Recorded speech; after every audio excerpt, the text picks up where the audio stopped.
Hello everybody, welcome to my channel. Today we're going to be reading all of the BookBox books that we got in August.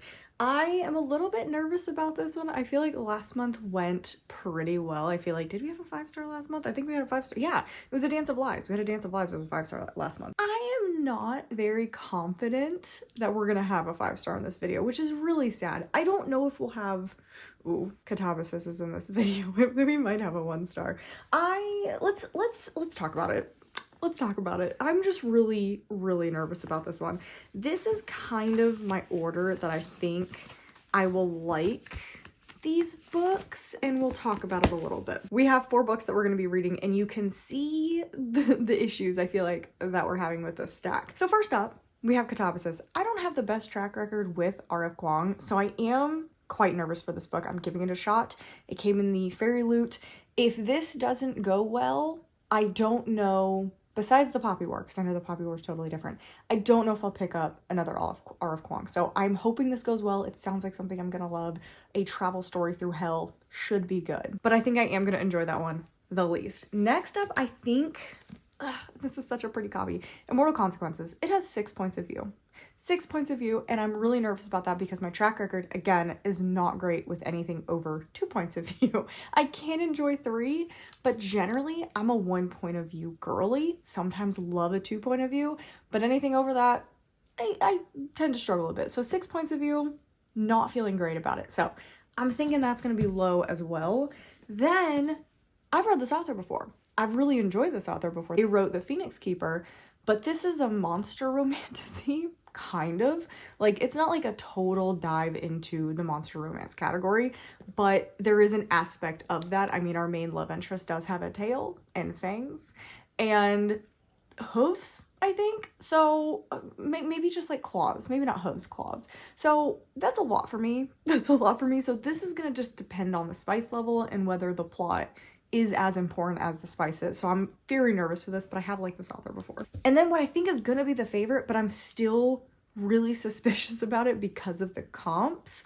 We have Blood Moon, and this is kind of sounds like basically Twilight fanfiction, kind of, maybe? I don't know. But that's kind of what I've heard about it. So I think if I like one, if the vibes are Twilight, not the actual like story, because Twilight, arguably not the best story, but love the vibes, love the small town, cozy, rainy vibes. So if it has that with vampires and werewolves, I could really enjoy this one. So that's the idea. I believe that we are going to start with Catabasis, and we're just going to get right into this video. We have started Catabasis, and I want to say that this was a wild experience already. I was actually able to get a Libby copy, so that came in literally just in time as I was starting to read this and starting to work on this vlog, which is kind of what decided me starting Catabasis, and also this is the one I think I am least likely to enjoy due to my lack of enjoyment of Babel. But this is a really weird reading experience so far, because I may be DNFing it. I can't say 100%. I can't say 100% because you know me, sometimes I'll say it and then I'll go back and retry, but it's probably a DNF. I got the Kindle, started reading the Kindle version, loved the first chapter. I was like, wait a minute, this is cool. Wait, I'm actually kind of obsessed with this. They're talking about how they're starting the ritual, how to get into hell, and what brought us like to this point. And I was like, ooh, this is kind of giving Ninth House. Like, I'm kind of enjoying this. And then the second we actually got into hell, this turned into the most boring book I've ever read. I don't understand how you can make a book traveling through hell be this boring. I don't think, and a lot of people are joking. I was looking at some comments and some critiques and stuff, and some people were like, maybe that's the point, is that it's like going through hell is actually boring. And I'm like, I don't think that was the point. I honestly don't think that was the point of this book. I think the point of this book is, again, my same issue with Babel, is to show how smart this author is. Like, I get that this author was in academia. I get it. You don't have to write an academia book making it feel like you're reading a textbook. It is exactly how I felt about Babel, which is really interesting because a lot of people loved Babel and then read this and were like, ooh, we don't like this. So it's interesting because I am getting the exact same stuff out of this that I got out of Babel. So let's talk about that a little bit. I did listen to it, ended up listening to it after the first or second chapter. I think I read the first 2 chapters and then I started getting bored and I was like, oh no, like it's starting early. It's starting really early. I think I made it to 120 pages for Babbel before I finally gave up. I was listening for a while. Like I felt like I got through so much material and I was like, man, I have to be like 200 pages into this book. I have to be 200. That's where I am. I got through 80 pages. 80 pages of this book, which is another reason why I'm like, I really shouldn't be reading this. I absolutely should not be reading this. So once they're in hell, it's just a slog of quoting philosophies and talking about rewriting maps and using the philosophies to write these maps and talking to each other, because it's Alice and Peter, they're talking to each other and debating over these philosophies and these logistics and the math about it and the philosophies about it. And it's just a constant stream of I'm smarter than you. And I hate it. I hate it. I hate it. I hate it. And I don't know if it's because I was in a totally different type of academia than what Kwong did, because I'm assuming Kwong was in like I think, was she in like a linguistics program and stuff? I assume that's what it is, since that's what this book is also kind of about. But I was in a totally different type of program. I did not do my PhD, but I almost was accepted to a PhD program. I decided I was not competitive enough to actually join a PhD program. I had a position and everything, and I was like, do I want to be doing paperwork and fighting with other postdocs for positions? Because that doesn't sound very fun to me. It's like my least favorite part about science. Coming up with research, and I like being the one who's like actually executing the research and someone just telling me, hey, you need to do this, this, and this. What do you think about this? Put your input here. I don't want to be coming up with like the giant idea that potentially will fail and then is really sad and depressing. That's not me. That is not who I am. I am a leader in many aspects of life, but not when it comes to coming up with research projects. That was never me, and that's what I kind of figured. I was looking at stuff. I was talking to I did a master's. I did do a master's, and I was talking, and I worked in a research lab with a bunch of doctoral students and postdocs, and so I was around that lifestyle a lot. But when it came time for me to be like, yes, I accept the position or not, I was talking with my advisor in my master's, and I was like, do you think I would really fit in a doctoral program? And she was like, do you like doing this, this, and this, this? And I was like, no. And she's like, yeah, it doesn't seem like you do. So I did choose not to do the program, which I'm still happy that I did not do that. But that being said, I have been around academia quite a bit, years. And I think why I struggle with her book so much is it's such a different type of academia, because I was around engineers and scientists all the time, not linguistics, not philosophers, not any of that. And so engineers and scientists debate about completely different things. It is nothing like what they're talking about in here. Like there's a couple of like where you get in heated arguments over you think this one vaccine will work for this, or if this placebo kind of thing is happening in this trial. But generally it's, I feel like I'm trying to think of the most heated topic of debate I think I ever saw while I was in academia was over the right way to stock a fridge in the kitchen.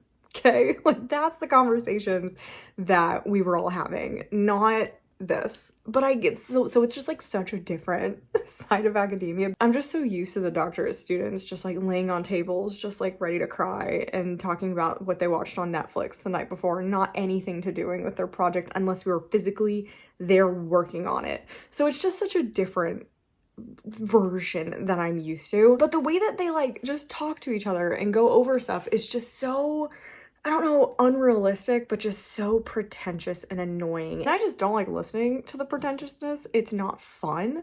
I'm not interested in it. And it's, again, the same problem I had with Babbel. The characters feel very one-dimensional. They are just academics. That's all they think about.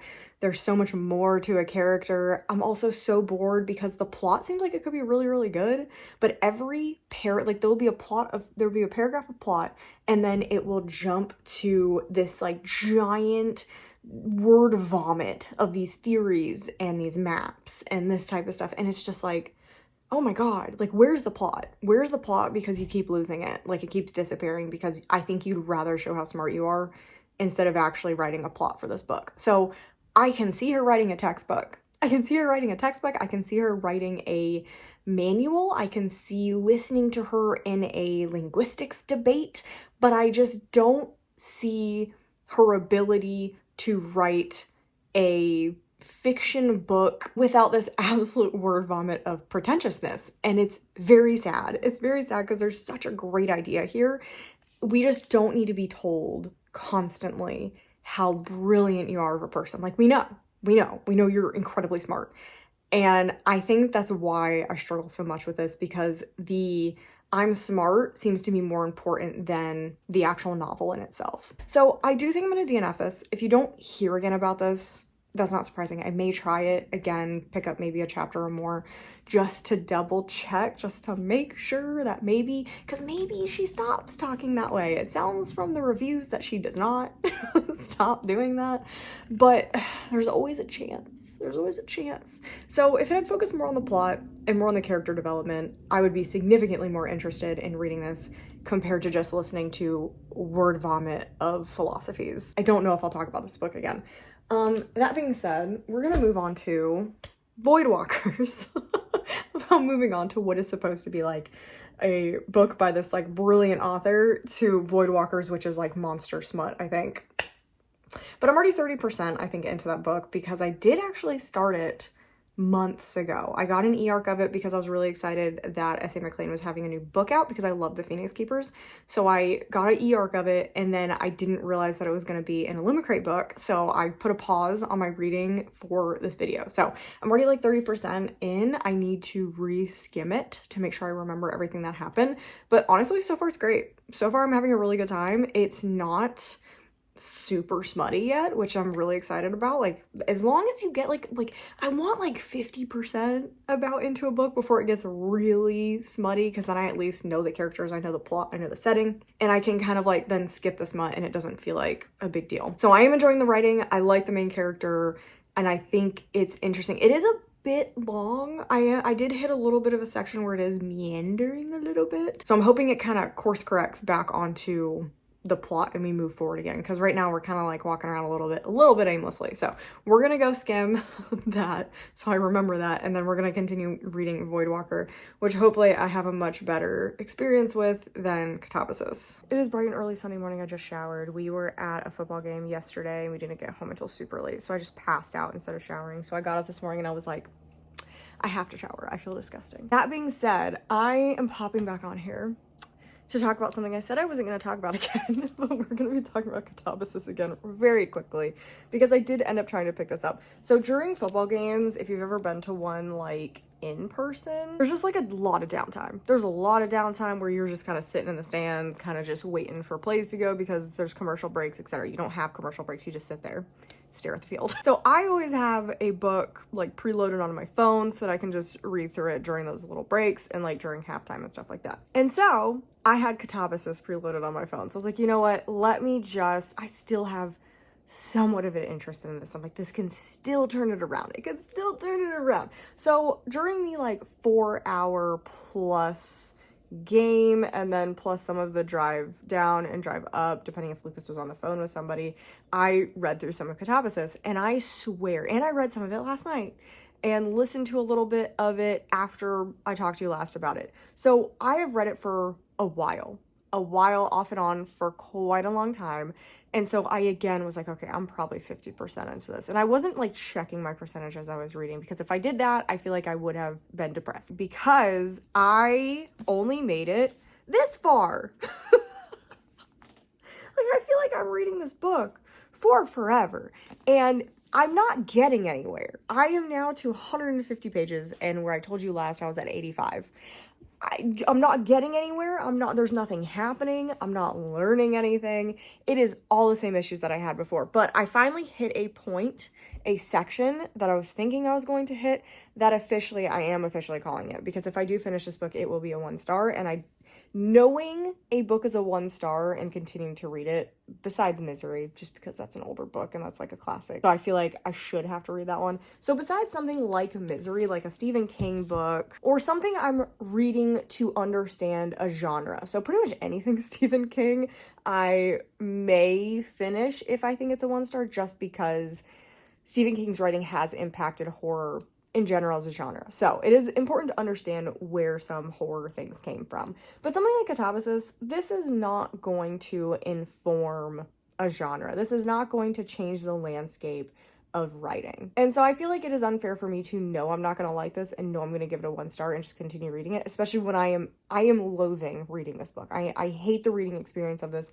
I am not having a good time. I am incredibly frustrated. And we just hit a section of the animal experimentation. There is like a trigger warning about it, but the people that I know who've read this really didn't mention it. Didn't seem like it was a big deal. And it's really not. Like, it is a small section. I don't know if it gets worse later on. My problem with it is how it's talked about. And now, as I'm reading this book, I genuinely don't think you are supposed to like Alice, because if you are supposed to like Alice, or R.F. Kuang is putting herself into Alice as a character, then I have a major problem with R.F. Kuang in general as a person, which I don't think is the case.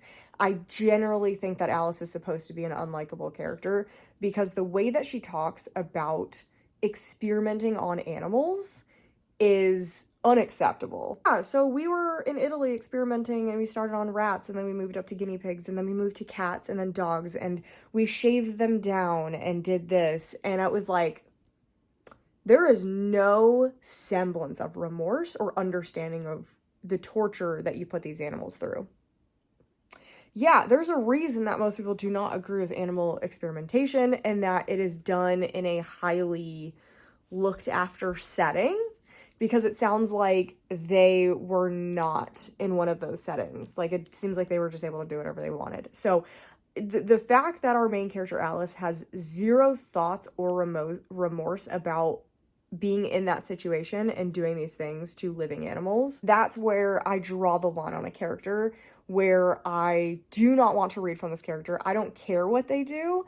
They are a bad person. Like, for me, there is no gray in this type of situation. If you have zero problem inflicting torture or harm on an animal, I'm sorry, but it's the same way for a human. If she would have said, yeah, we experimented on humans and did this to humans, it's like, no, yeah, you're a terrible person. You are an absolutely terrible person. So I wanted to make that clear. It's not just animals. It is also people. It is any living thing that you're okay with torturing is unacceptable as a character. Unless, obviously, you're Dexter. But that's a whole separate issue. So that's where I drew my line. That's where I said, okay, we're not doing this anymore. We are 100% not doing this anymore. So I do want to talk about a couple things, because I started watching, I'm about halfway, I think, through Plant-Based Bride's video on this, because when I read a book that is more on the academic side and I am not vibing with it and I want a different opinion on it, I generally try to go see if Plant-Based Bride or Lexi, aka Newly Nova, have videos on it. So both of them do have Catabasis videos.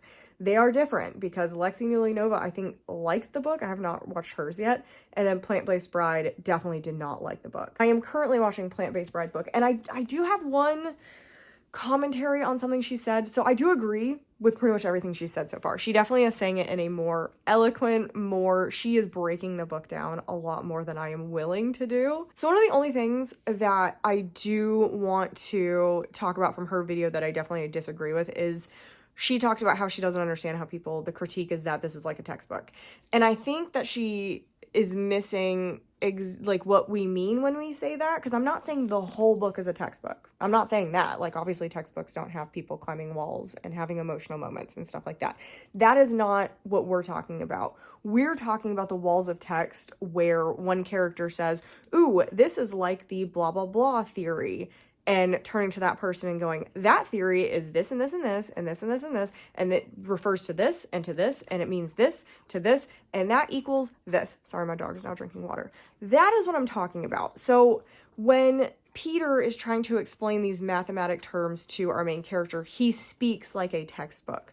Oftentimes in person, I feel like when you're trying to explain something, you do try to water it down quite a bit. It's more of like a conversational thing, but it feels like they turn into textbooks when they are explaining things like this. So what we mean by a textbook, a great example is in my infectious disease textbooks, when they're talking about a certain topic, normally they go, here is what the current belief of this theory is.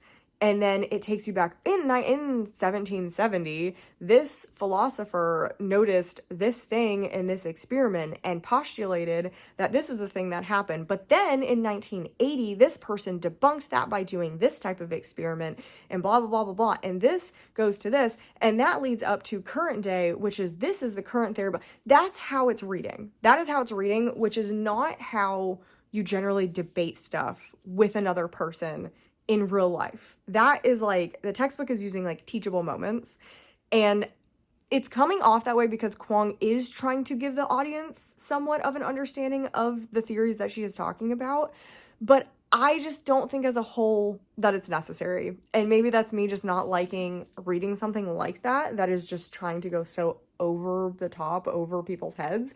But again, I've said it before, Ninth House goes into hell without doing any of this stuff. Like, it is a very well done travel to hell story in, well, I guess actually Hellbent, without making the reader feel like they're reading a textbook. Like, they have to understand all of these different things to then go into hell.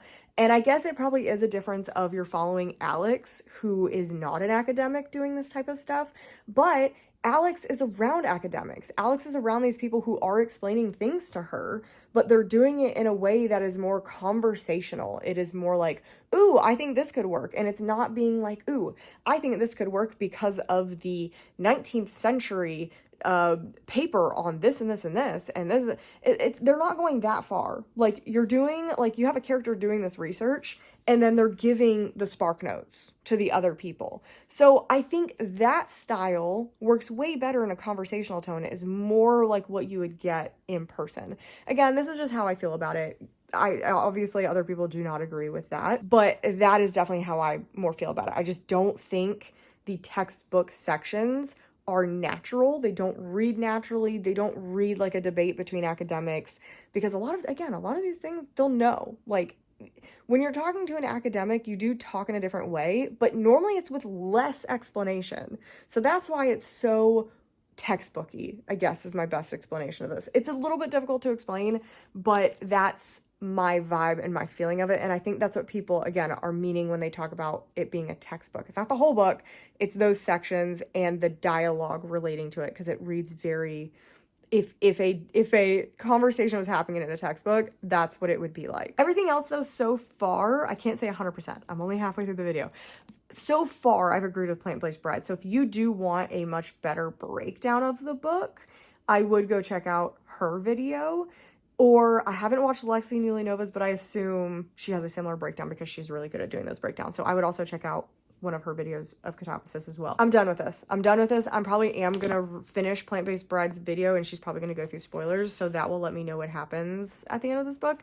I probably will figure out what happens at the end and what other things happen in this, but I need to stop reading this. I need to cut myself off. I need to end this. I need to realize, no, there is not a moment that you will like this. You're not missing out on anything. And I think that's the part that I'm at, that I'm like, this is such a beautiful book. I feel like I'm missing something from this book. Why can't I like this book? So I'm so reluctant to DNF it. It's the same thing that happened with Babel, but I'm not gonna like this. I'm not gonna like this book. It's not gonna be a good time. I'm not gonna have a good time reading the next 400 pages. So we are done. We are moving on officially to Voidwalker. I will let you know when I have my first update. I guess, okay, I did skim through it again. I skimmed through it again. I think I don't have anything extra like input in this, but it's following our main character, Fee, who is a smuggler, and she has been hired to do this mission, and it goes horribly wrong. That's just basically the opening of this. And the world is a little confusing. That's like my biggest gripe with the book so far, is I'm not 100% sure exactly what is happening in the different worlds, but there are points that I'm like, ooh, does that make sense in the context of what is happening? But there's like different fiefdoms basically, and there's these monsters that are in charge of all of them. And I don't know if it would be a fiefdom. I feel like I just threw that in there. I don't know. It's just a section. It's a section, and there's hierarchies. And so in charge of like these areas are these big evil monster things that everyone's afraid of, and they eat humans, and there's payments and sacrifices that have to happen to keep these worlds running. And that is the general gist of the story. And again, something goes wrong, our main character ends up having to work with one of them, and that is what is happening so far. like I said, it is a very long book for what it is. I already don't think it needs to be as long as it is. I do think it could have been edited down in the section that I am. There's a lot of meandering around, not really fully understanding the exact point of everything that's happening right now, but the writing is very easy to understand. Flows very, very well. I like the characters so far. They're very interesting, distinct characters. So I have no complaints in that aspect. It just kind of is a book that exists and I'm having a fun time reading it. Like, there's nothing special or amazing about it so far, but it is a fun time. So we're going to continue reading that. I also have what in this video is Immortal Consequences and Blood Moon. I am a little bit nervous because Immortal Consequences apparently has multiple points of view, like 6 points of view apparently. And then Blood Moon is, I mean, all I've heard about is it's kind of like a Twilight ripoff. So could have a fun time with that. So we are moving on to Voidwalker. Hopefully Voidwalker won't take me too long, but it is like a 600 and some page book. It is like my perfect day outside today. I'm so excited. It's literally gorgeous. Like, oh my gosh. It's like chilly. You can see in the reflection. It's chilly and it's raining and the leaves are falling. It smells like fall and rain, and this is a great day. It's a great day. So I am 40% into Voidwalker. It's not that much farther than where we were, but I really wanted to give an update when I actually like read a little bit more like in this time instead of just doing like going back and kind of skimming stuff. I'm loving it. I'm loving it. Skimming back over it made me feel a little more bored than I think I was feeling, because now that I've actually read another, like, I don't think 100 pages, but probably 60, 70 pages, I'm loving it. I love how it's written. I think it's even better than The Phoenix Keeper. I think she fixed a lot of the like there's still like a little bit of goofy humor, but I think a lot of people's complaints about how goofy the humor was in the first book, I do think she corrected a lot of that, and it's more just like kind of fun. I love Antal as a character. He literally is the definition of like an angry cat. It's so funny. Like, he was just in the rafters, like bundled in a pink blanket, or a pink robe and a blanket, and I'm just like, this is really funny. So I love Fee as a character. Antal is a very interesting male love interest, and we just had like a moment between them, like a very, very tense moment. I really enjoyed it. I thought it was really good and really well done. So yeah, I'm having a great time. I forgot how fun this book was. Like, I wish I had just read it earlier and just gave a review later, but I really wanted to read it in this video. But I do think me pausing hurt some of my enjoyment. So I'm trying to like really like immerse myself in the book again, and I think it's worked. I do think it hurt my enjoyment at the beginning, but I think I've got it figured out. I have a lot of time this week to read, so I do plan to finish a couple of vlogs this week because I am in the mood to just read, which is great. I'm just really excited about what I'm reading. I'm reading Voidwalker, and right now I'm letting Instagram pick between a couple of romanticies that I have. Shield of Sparrows, Windweaver. I think those are the two in the lead, but I think Anathema is also one, and then Book of Azrael. And I think Windweaver and Shield of Sparrows are currently winning. My vote is so funny because I I put that list together and I'm like, ooh, I really want Anathema to win. I for some reason voted for Windweaver. I don't know what that is. So if it does stay a tie the rest of the day between Windweaver and Shield of Sparrows, I'll pick Shield of Sparrows because I won't count my vote. But that was, I don't know what I was doing. I don't know why I clicked that. It made absolutely no sense. So anyway, reading Voidwalker, having a great time.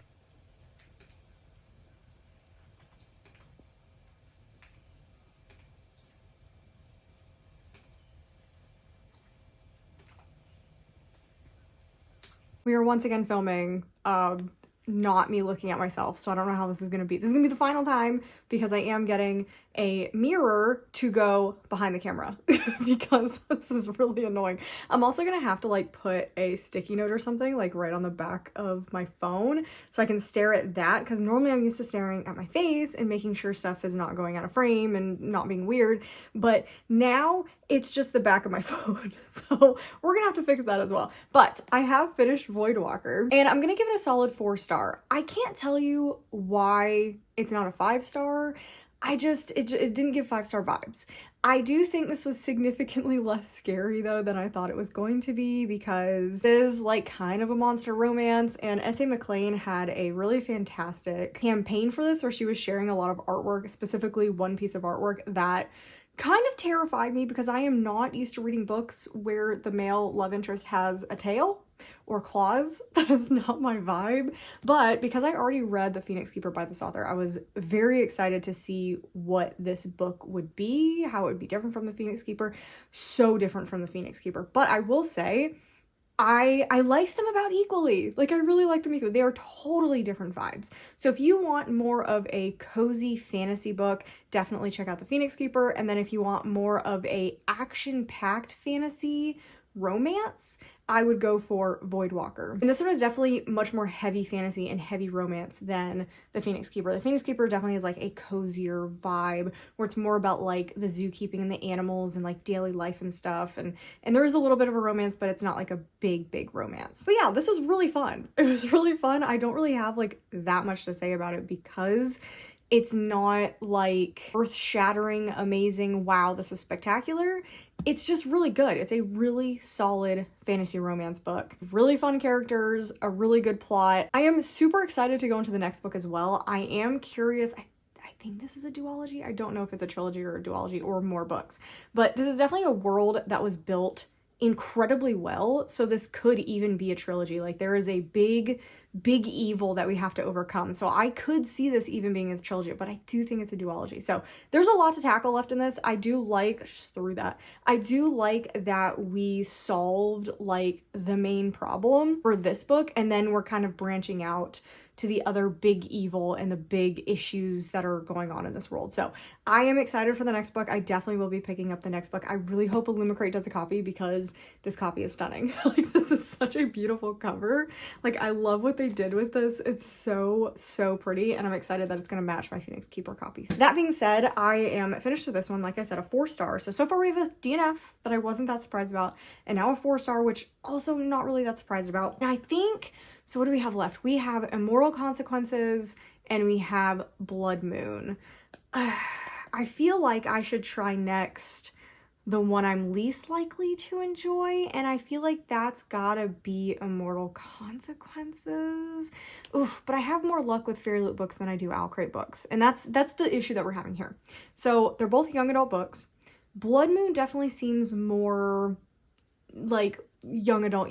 It does seem like it's going to be Twilight fan fiction almost. So I feel like I have a high chance of liking it, but I have not the best track record with Owlcrate books. Then on the other hand, you have Immortal Consequences, which seems up my alley. It's got school things and romance, etc. in it, and I have a better track record with Fairyloot books. However, it's got like 6 points of view or something like that, and that is something I generally do not enjoy, and I've heard not so great ratings about it. So I don't know which one to move on to next. It is definitely a toss-up of which one I think I'll like more. I think Blood Moon will be easier, so maybe while I'm in like a reading mood, I'll try Immortal Consequences because that is a longer book. So maybe we'll do that. Another terrible angle for a video, but you know, what are you gonna do? What are you gonna do? It's late at night and I wanted to give you guys an update, and I'm not walking to the other side of the house.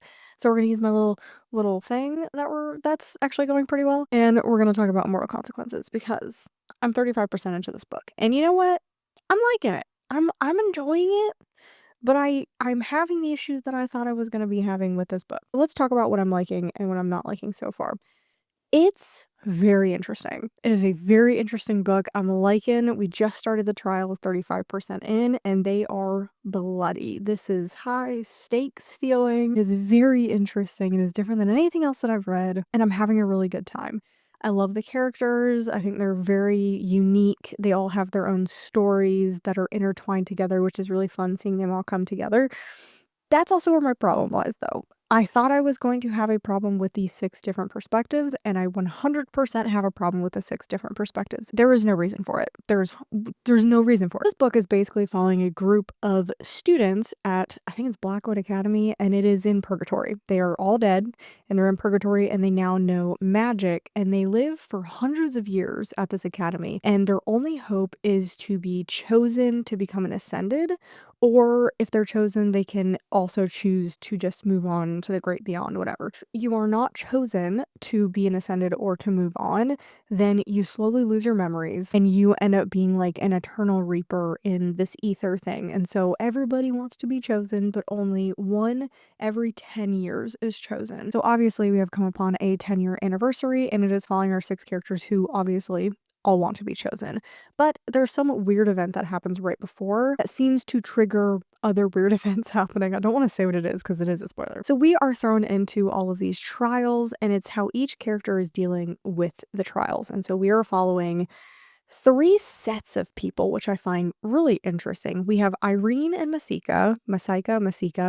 We have August and Ren, and we have Olivier and Emilio.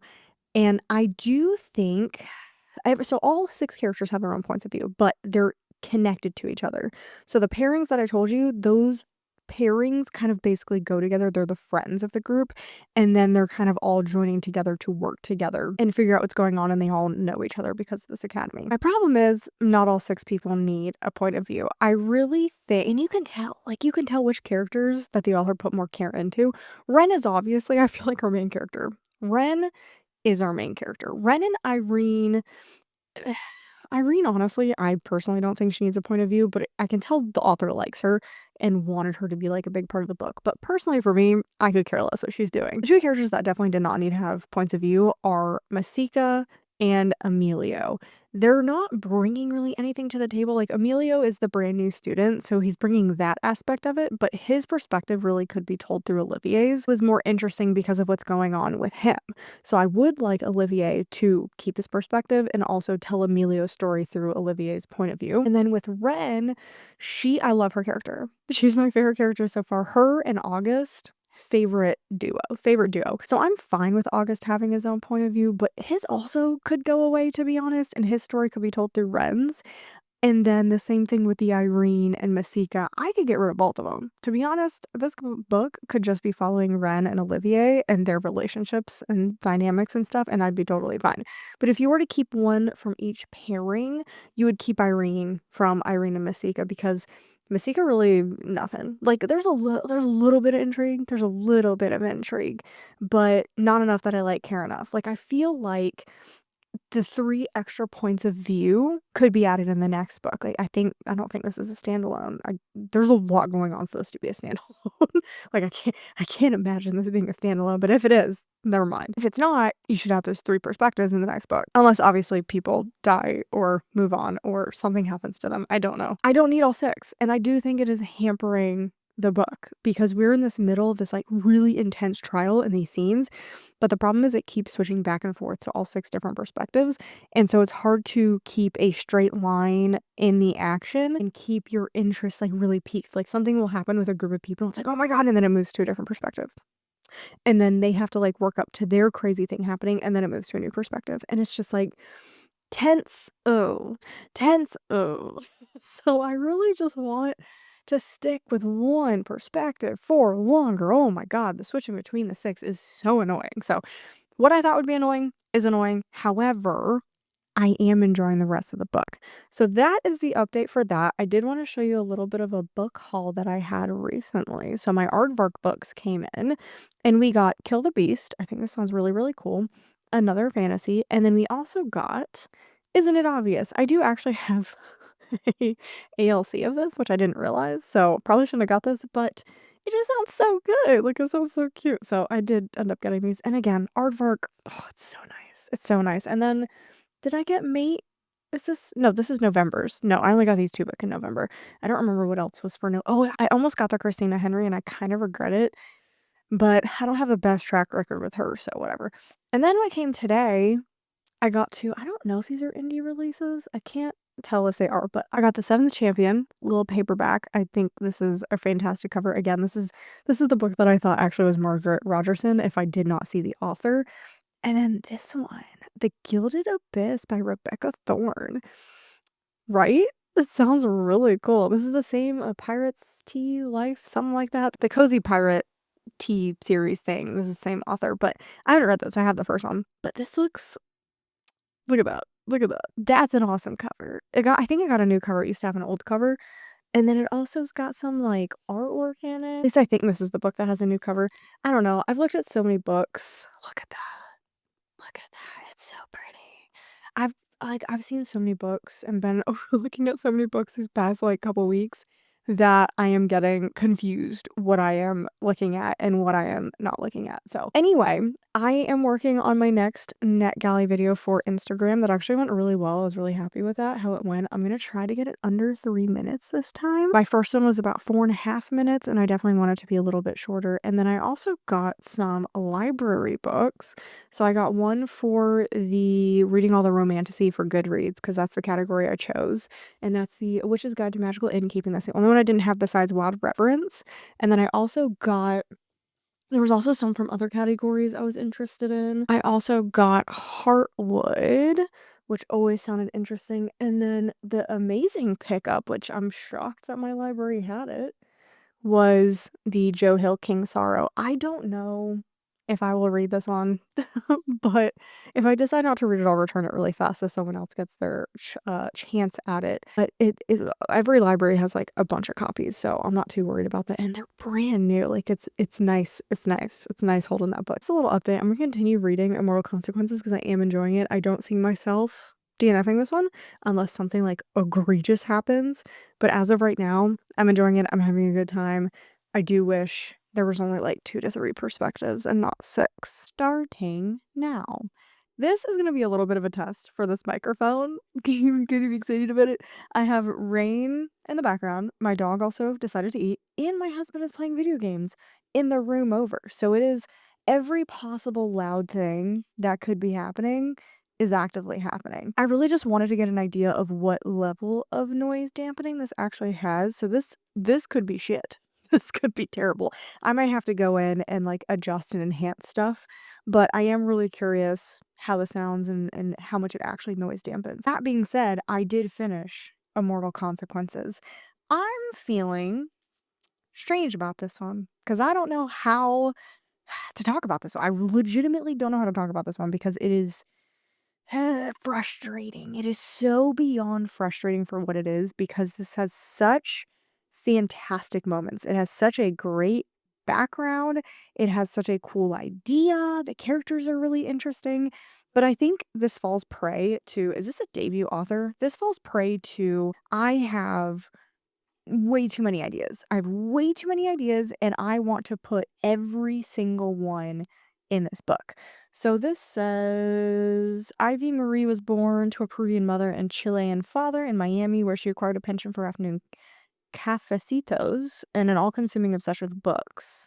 Blah blah blah blah blah. Spooky stories, fantastical short stories. When she's not ready to find her rock climbing or watching atmospheric YouTube videos with her dog, Mr. Darcy. That's kind of amazing. Immortal Consequences is her first novel. Okay. I honestly could tell this was a debut just because of how ambitious and how too much it was. It was legitimately just too much. This is 100% one of those situations where editing needs to come in and say, hey, there's too much happening. Cut this, cut this, cut this, or tone this down, save this for a second book, keep this character for their own book. It was too much. It was too much. She had some phenomenal ideas, but you cannot stick all of them into a 430-page book. You just can't. The biggest downfall of this, so I'm gonna give it a 3 star. I'm gonna give it a 3 star because I think there's a lot of fantastic elements to this book. There's just a lot of downfalls as well. And let's talk about them. So first of all, I want to get into what I liked about this book. I loved the characters. I thought the characters were very cool. I loved the setting. I thought the setting was amazing. The purgatory situation is just so cool. The trials were really neat. That is also going to be in cons, but we'll talk about that in a second. The romances, again, are going to be both in likes and dislikes because the thing I liked about them is the yearning was amazing. The yearning was written, some of the best yearning I've ever read, to be honest. And some of like the phrases that August would say to Ren or what he would think in his head, it was just like, oh my God. Oh my God, this could be in a Pride and Prejudice novel. Like, this could be in one of those old-timey romance things. Like, it was so good. But again, the romance was also being con. Again, we'll get to it. I loved the idea of the evil. I like some of the twists, I think they were interesting. Again, a lot of this stuff is I liked it, but I also had problems with it. So it's a little bit hard to actually talk about this book. So getting into things that I didn't like or had problems with, because not necessarily that I didn't like them, it's just a lot of things were just they weren't done particularly well, and that's where we run into a lot of problems. So, like I said, the characters are great. The problem is there's too many. 100% there should not be 6 points of view in this book. No. There is no need for that. It is so unnecessary. There should be 3 maximum. But you cannot start a book series with 6 points of view because it doesn't work. And you can tell I was looking at the Goodreads and pretty much all the comments that were part of negative reviews were talking about the 6 points of view. And a lot of that comes down to the flow of this book. So they were switching pretty rapidly between different points of view and during really intense moments. So there was like a very emotional, very tense moment towards the end of this book. And then it swapped to 4 different points of view before coming back to that emotional, tense moment. No. That just makes me not wanna read the other chapters and just skip ahead to see what happened and then come back and reread those chapters. It doesn't add any tension, it adds annoyance. I was annoyed and I was frustrated that I had to read those chapters, and I did not care what was happening in them because all I wanted to know is what was happening with the emotional intense moment that no longer was emotional intense by the time I got to it. So 6 points of view, it just doesn't work. It doesn't work, at least for how it was done in this book. I don't think I've read a book with 6 points of view that I thought was good. If it has 3, I'm probably struggling and a little annoyed, but man, over 3, that's crazy. Like, that's a lot happening. Like I said, I'm cool with it later on in books, but you should always start simple, so that way you can get to know specific characters and the world, because that's what we ran into the issue in here, is because there were so many characters talking, you really didn't get to understand a lot of the magic system or the world. So I liked the world for what it was, but it wasn't explained whatsoever. It was one of those books, and this is again, it's a big pet peeve of mine, where the author doesn't bother explaining anything. So a character will ask a question and then another character will answer them like, "Oh, it's just how it is." I don't like that. I think that is I was gonna say lazy writing, but I don't think it's necessarily lazy. I think it's an author is really, really excited about an idea and maybe just doesn't know how to explain it, or thought maybe they'd come back to that part and explain it then and then just like never did. So it feels like there were like placeholder moments where the author should have come back to explain stuff better, or even at the beginning of the book, just have a whole section of explaining what this world is and how this magic works and what's going on. And the other thing is, I don't know anything about these characters. I like these characters, but I barely know their background. So you have 6 characters that you don't really understand their motivations for things. And so it leaves you with this absolute disconnect between the characters. So the other issue is the romance. The other issue is the romance. I loved the yearning. I thought it was fantastic. However, every single pairing in this, the relationship started before the book did. So you're coming into this book already. These aren't spoilers. It's just, I mean, it's laid out to you immediately. Olivier and Emilio, they're paired off. They're into each other, very obviously. We're into each other before the book started. So you're pretty much just told they have feelings for each other. That's what it is. Same with August and Ren. They're at each other's throats, but they clearly are obsessed with each other.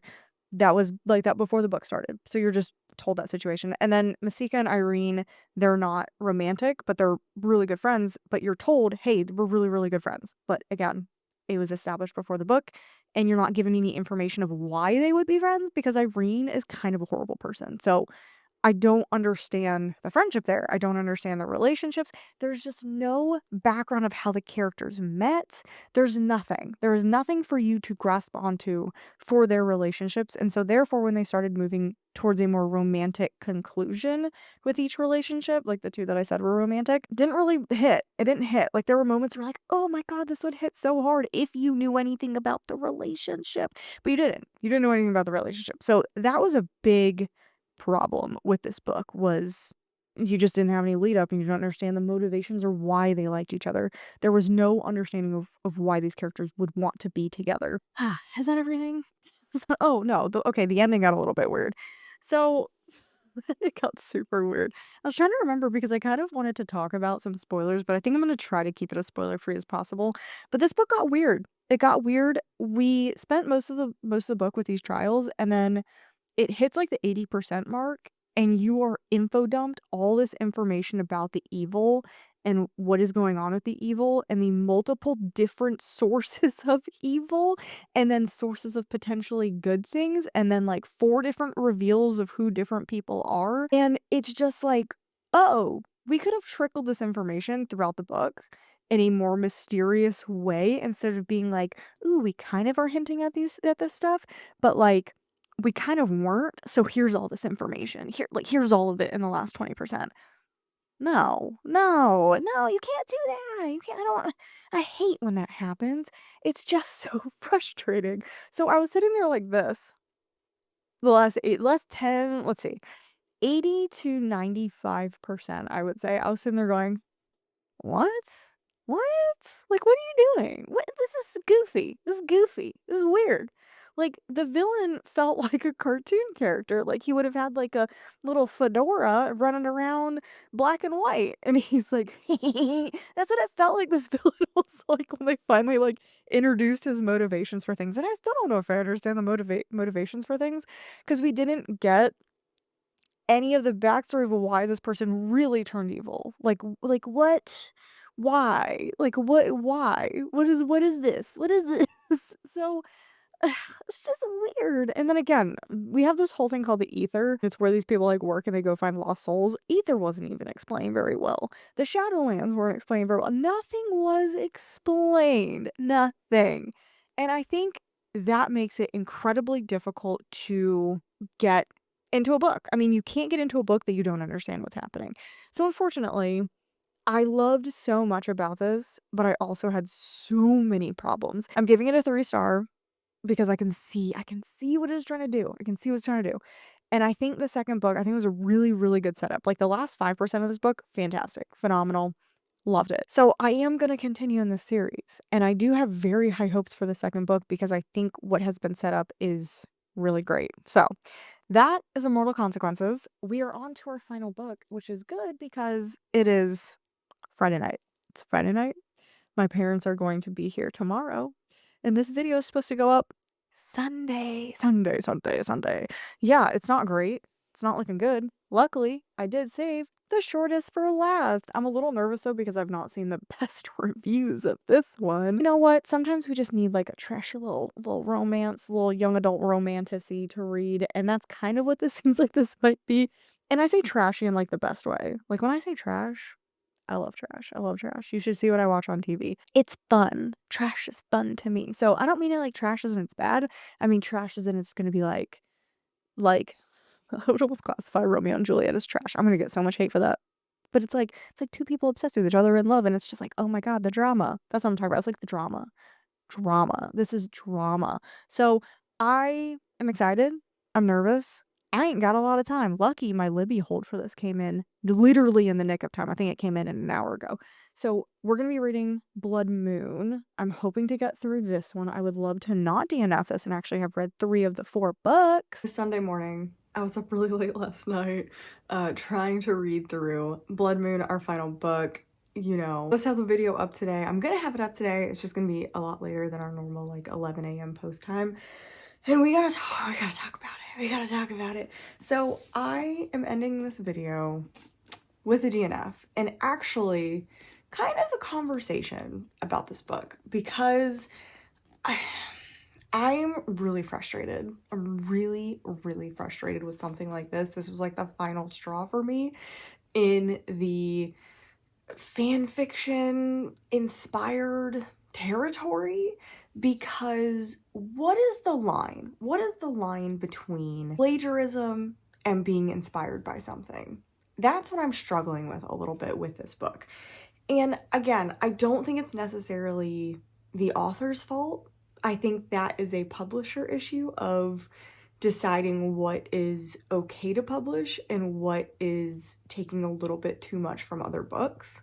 And to be honest, what is the moment in publishing? Because I don't think this was the moment for this book. So let's talk about it a little bit. I got to 100, I really tried. I got 116 pages. 116 pages, and most of that was spent marking points that were identical or close to identical to Twilight. Yeah. And I'm not saying that this book shouldn't copy from Twilight because it's a good book. I'm saying this book shouldn't be copying from Twilight because, number one, you shouldn't be using the ideas this close from another book, like this extensively, and actually be published. And I'm saying don't borrow from Twilight because Twilight also is not a good book. Like, Twilight is not one of those books that you should be, like, striving to rewrite scene by scene. Like, and that's what this was feeling like. I am very much, this is my opinion. I'm going to say it very clearly. It is my opinion. This is, at least the beginning, I can't say for the rest of the book, this is borderlining on, it's borderlining on plagiarism a bit. And I looked at the definition of plagiarism even too. And it says stealing ideas or exact wording, phrases, etc. And this definitely is, I hate using the word stealing though, because I read the author's note on purpose. I read the author's note, and the author's note was talking about some very fair things where some of her favorite things were Twilight and Vampire Diaries and the movie or TV show Siren. I loved Siren. I thought that was a really good show. And she wanted to correct the wrongs of what these writers were doing to some of the main characters or people of color in the stories. So she specifically talked about Bonnie and how Bonnie was kind of turned into the sacrificial lamb of the story. And I get it. Bonnie is not my favorite character. I do think the writers kind of turned her into a little bit of the angry black girl trope early in the series. I'm on season 2 right now. I'm actually literally rewatching it with some friends right now. So this is kind of perfect timing. So they kind of turned her a little bit into the angry black girl at the beginning of the series.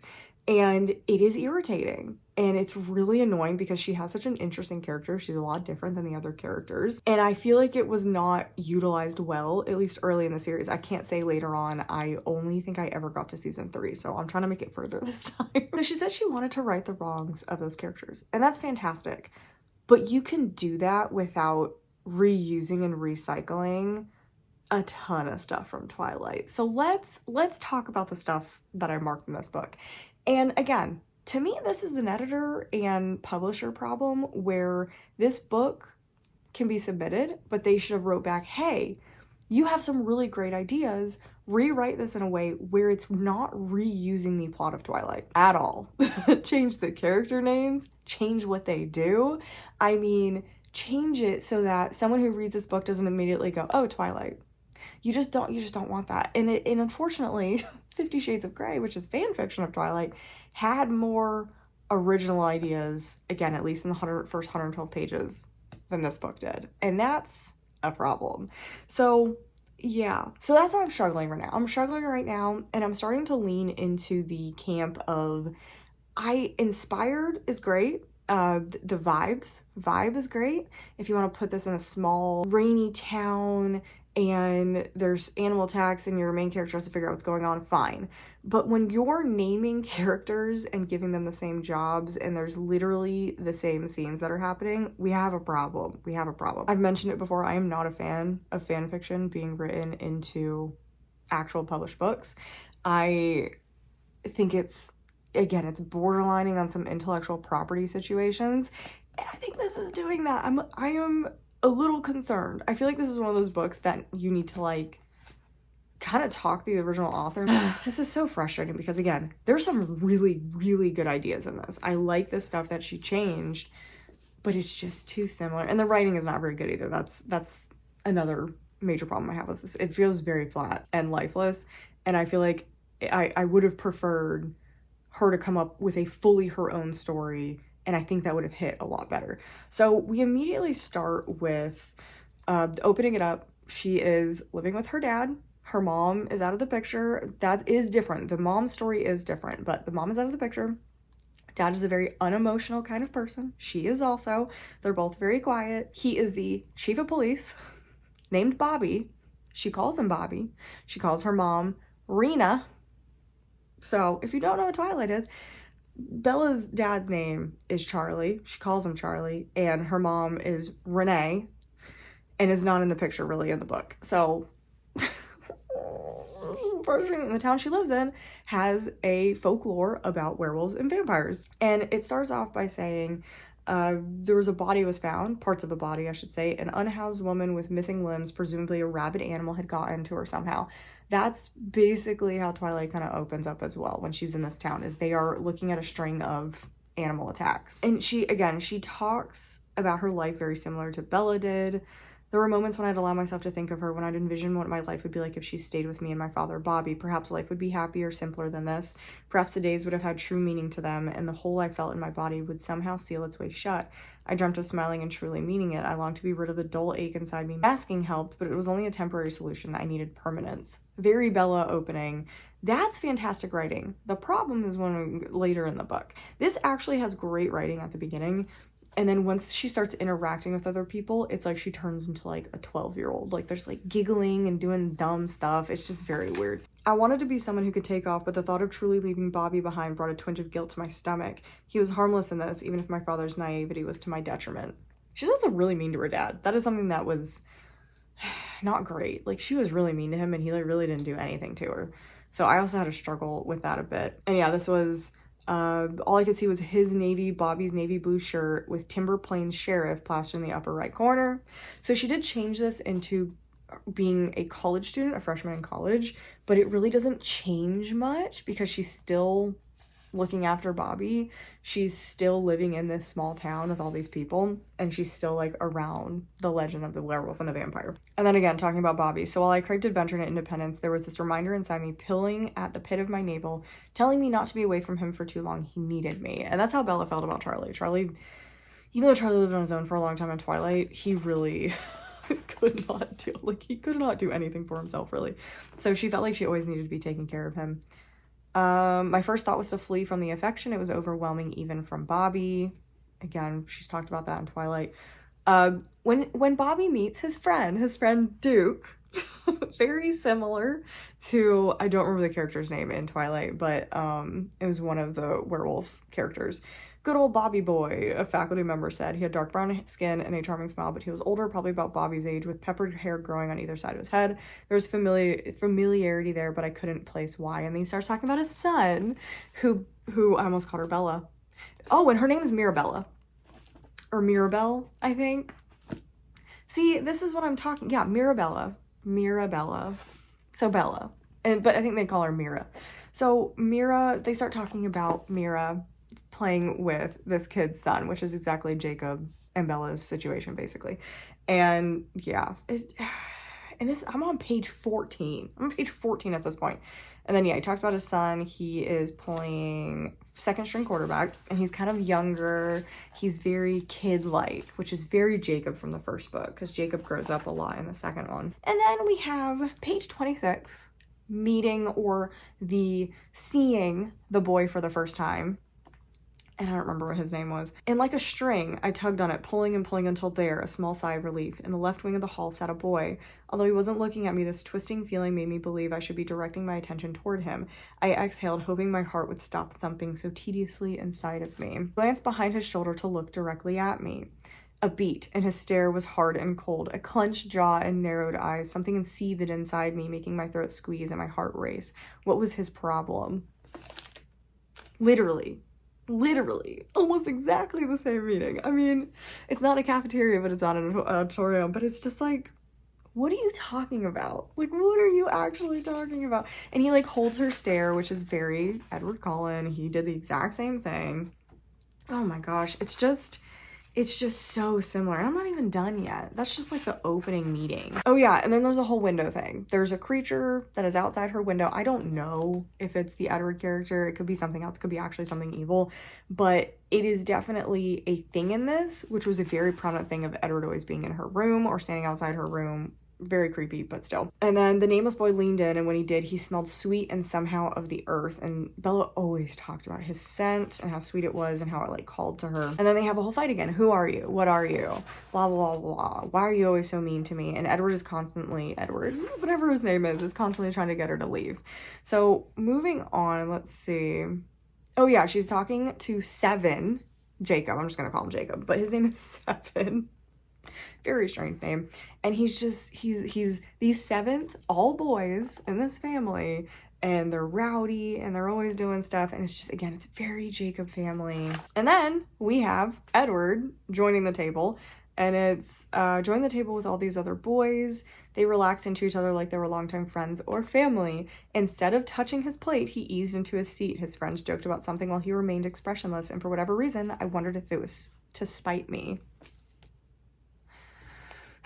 Again, cafeteria scene, sits down, doesn't actually eat anything. His friends are like family. It's just so much. And they have this whole conversation. They're sitting there, she's sitting with her friends, and she goes, "Who is he? I was entitled to know, and while I was confident she'd know him, it was a risk I was willing to make. She was from town, and I assumed he was from town too." That right there is Julian Santos. We went to high school together. Word on the street is that something tragic happened to him junior year.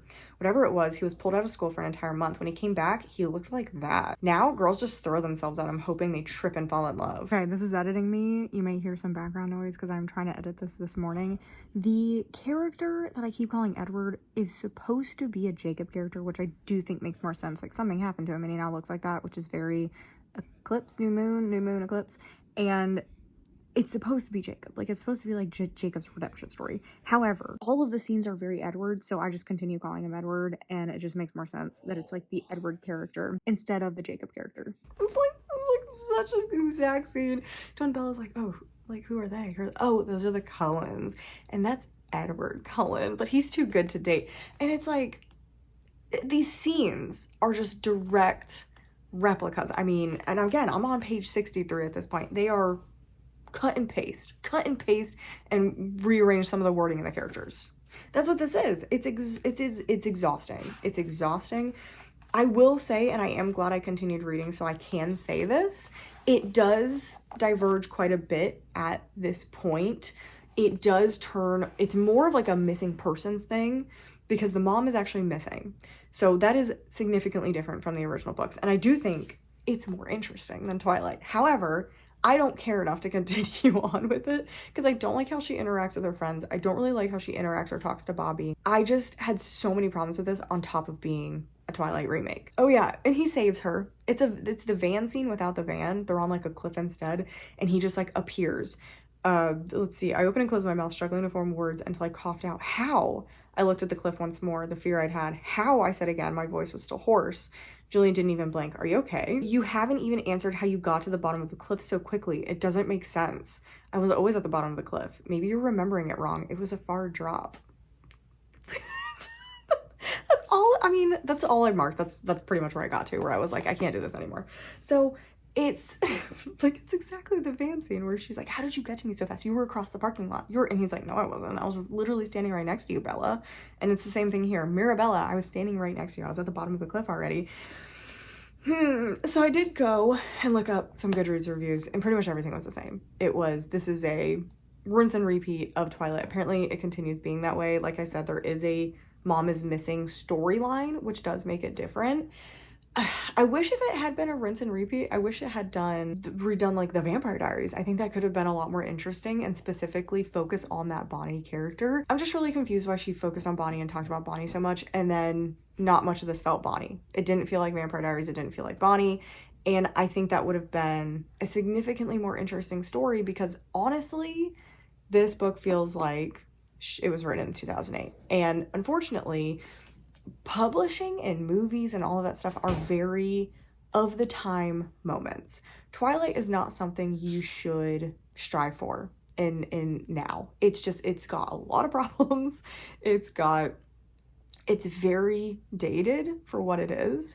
If Twilight were to come out now, I wouldn't like it. I have gone back and I've reread it, and I sit there going, "Oh, this is not well written. It's not really well plotted. There's a lot of problems in this book." Again, it is not the book. It's not the book. I do think the Vampire Diaries holds up a lot better. I think a story giving Bonnie the moment that she really deserved would have been a better story, and I wish that's what she had written instead of remaking Twilight. Not very different than it already is. That's what's weird about it. So unfortunately, really didn't like it. Like I said, the couple things that I did like were, I did like the opening. I thought it was interesting. I thought the writing was a lot better than the rest of the book. And I liked the mom storyline. But everything else, there's nothing original about it. So unfortunately, I am DNFing this one. And I'm really sad because this is the one I had the highest hopes for in this video, I feel like. So unfortunately, like I said, yeah, DNF. So let's talk about the things that we read in this video. wasn't great. I feel like it was very mixed bag in here. So first we ended up attempting Catabasis. We did DNF this one pretty far into it. Well, I thought I was far into it. I thought I was like 300 pages into this bad boy, and I was more like 80 or something like that. I really just didn't like anything about this. I didn't like the writing, didn't like the characters, loved the opening. Loved the opening. If the rest of the book had felt like the opening, would have loved it. Next, we read Voidwalker, which was the winner of this video. 4 stars. Had a great time. Another win by S.A. McLean. I'm going to put it with my edition of The Phoenix Keeper. This is completely different than The Phoenix Keeper. However, the writing is improved. So if you enjoyed the idea of The Phoenix Keeper and most of the writing, but you didn't like the humor of it that much, I actually would try Voidwalker. I like the characters better. I think they're stronger. I think the plot is stronger. And I'm really, really excited for the next book. So 4 star, very much enjoyed my experience reading this. Then we meandered through Immortal Consequences. I am continuing in the series. I am giving it a 3 star. I could see myself giving it a 3.5 if some more things were explained in the second book. I just don't think a lot of thought went into any type of backstory for what this book is. There is no explanation for things. The magic doesn't really make a ton of sense. The world doesn't make a ton of sense. There's a lot of plot hole feelings, and the villain felt like a caricature. Like, he was goofy, he was weird. And so I think this had a great backbone, fantastic backbone, very original story. I thought it was very interesting.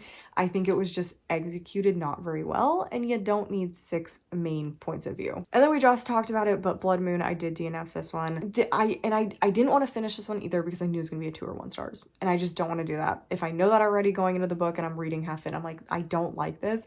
I don't want to give it that rating. So instead, I'd rather DNF and save the author from another 1 or 2 star review on Goodreads. Again, would have loved the vibes, would have loved more of a story about Bonnie that could have also been a lot more original. I just think there was 2 paths this book could have gone.